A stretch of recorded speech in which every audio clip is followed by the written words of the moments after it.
Bantamweight title contender on his Renan Barão, training with Renan Barão. We have Raphael Assuncao looking to avoid his 5th straight defeat, taking on Mangosta Victor Henry. For both of these guys, very, very, very advanced in age in the bantamweight division. You don't often see a lot of success out of guys over 35.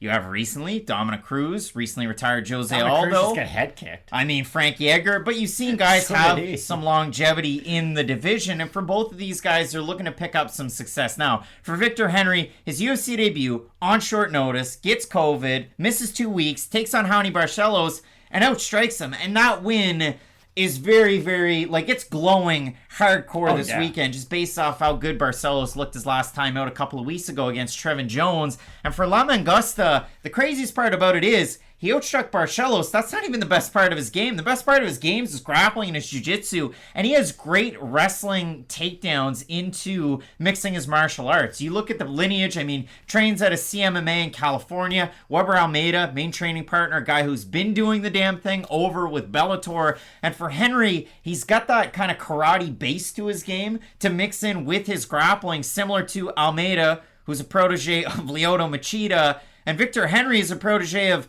I don't know, Catch Wrestling's own Josh Barnett, former UFC heavyweight champ. It's just crazy the background that Henry has. And good on Victor Henry. Because like you had said, no guys in the bantamweight division over 35 tend to have levels of success at all. And we're talking about fighters who've been in the top 15 for years and years and years. So just good on Victor Henry for at least getting this opportunity so late into his MMA career. And good on the UFC for rewarding him in his UFC debut by giving him a guy like Raphael Assuncao in his second fight. Because, okay, you beat Raoni Barcelos. That's a good win, but not everyone's all that sold on Raoni. You beat Raphael Assuncao. Yes, he's been on a losing streak, but people still know and recognize the name Assuncao for his win over Dillashaw all those years ago, and for the fact that he was a top 5 fighter for what felt like a decade. Well, yeah, what was it like, Matt, from 2011 to 2018? Don't worry, I'm going to start telling people. I'm a little slanderous on Raphael Assuncao, and I'm going to admit this right now. But people were running away in the streets from that period of time. If you look at it from 2011 to 2018, Assuncao lost one fight. It was a decision to TJ Dillashaw. But you consider the names of the guys he beat. Dillashaw, Aljamain Sterling, Pedro Munoz, Marlon Moraes when it meant something,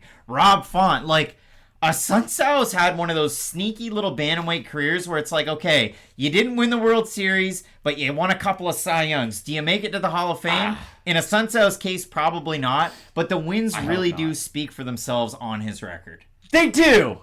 But this is when I'm going to come in and get a little slanderous.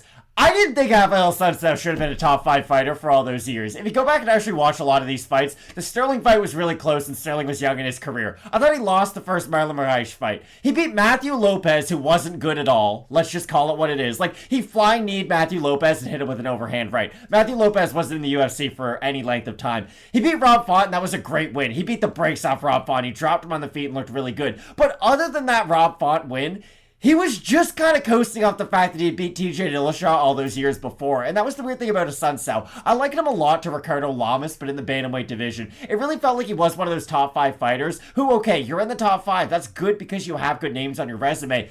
But you didn't look at Assuncao and think he wasn't going to lose to a lot of the guys in the top 15. There's top 5 fighters in every weight class where you think, okay, other than the champion and the number 1 contender, like, those guys aren't just going to lose to run-of-the-mill fighters. And Assuncao, I never felt like was one of those guys. Yes, he could offer good fights, and maybe it has become the fact that his athleticism has slowly diminished over time to where, okay, now he isn't the same guy that he used to be. With Assuncao, he's extremely well-rounded, but at this stage of his career, he doesn't have the best chin, and he's not the most durable. And even go back and watch the Marlon Moraes fight that started this whole losing streak. Like, he gets hit by one shot over the top and gets guillotined on the mat shortly after. With Assuncao, there's some guys who can fight later on into their career because they focus on things like power, and they don't really need volume, and they don't need a high level of explosiveness to get out their takedowns.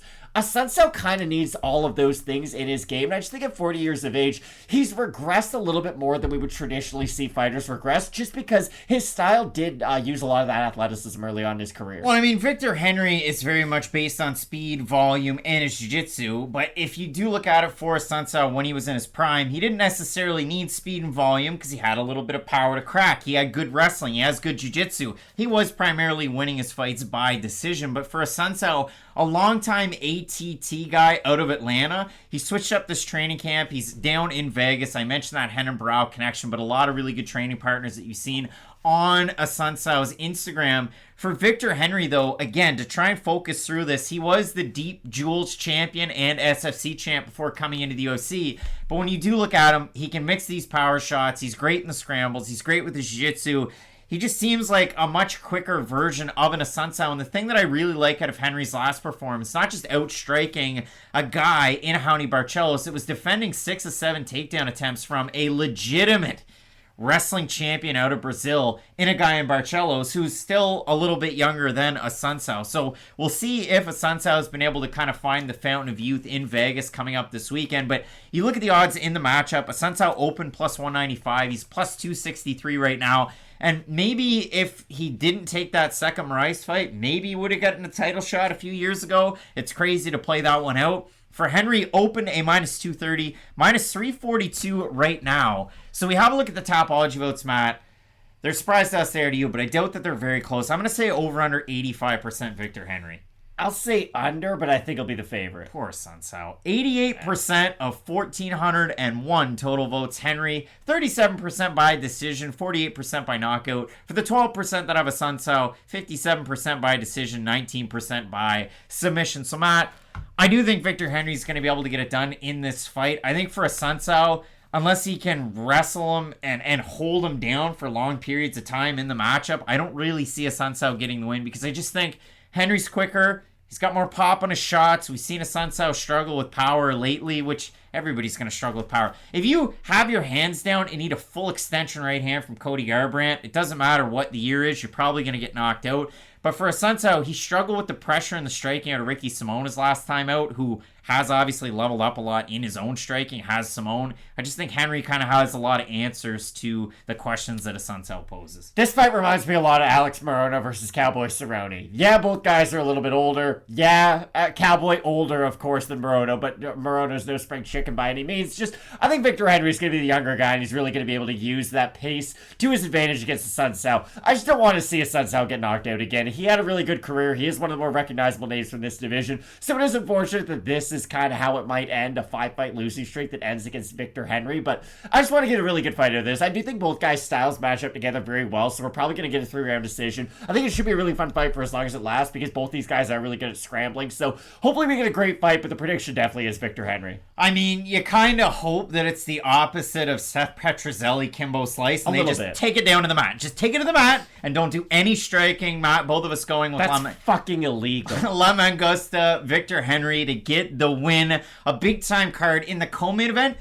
Kevin Swanson, better known as Cub, 2022 UFC Hall of Famer, taking on Dragon Jonathan Martinez. Should be a great fight. Keep it locked in with Fight Night Picks, we always say. Let's get into it.